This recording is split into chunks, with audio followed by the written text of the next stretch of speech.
And then you throw in sometimes like what happened in Nevada, right? Let's talk a little bit about Nevada. They had that special session about a couple weeks ago in November. Called in, and the reason, right? Well, Governor Lombardo had a goal. He wanted to pass his crime bill. He had, this is a sheriff. He cares about crime and punishment, about protecting his community. So he wanted to pass the crime bill. That was number one to him. So he negotiated with the Democrats, said, well, what do you want? They said, well, we care about this film tax. So I'm calling my brother from New Mexico and saying, hey, how did all those subsidies work out for New Mexico in giving away how many millions of dollars to these studios? Yeah.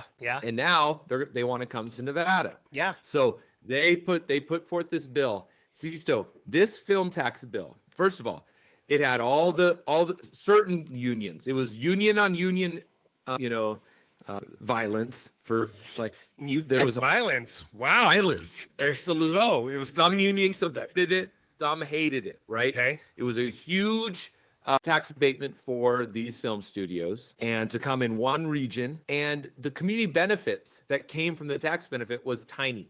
It was like, this is where I fault a little bit of my Democrat friends that were pushing for this bill, because their community benefits package that they negotiated in this piece of legislation, all that they got was early childhood education funding that sort of already exists.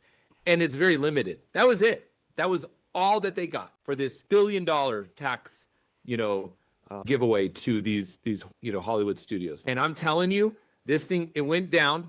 Yeah. It failed, right? Yeah. But it failed not because it was Republican against Democrat. We already talked about how the unions, some hated it, some loved it.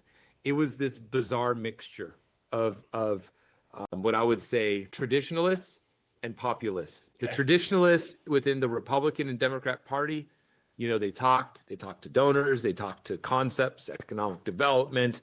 They heard the great plans about what these tax incentives would bring, the amount of, revenue it bring to the state, yada, yada, yada. And they fully supported it. On the opposite end, you had the populists.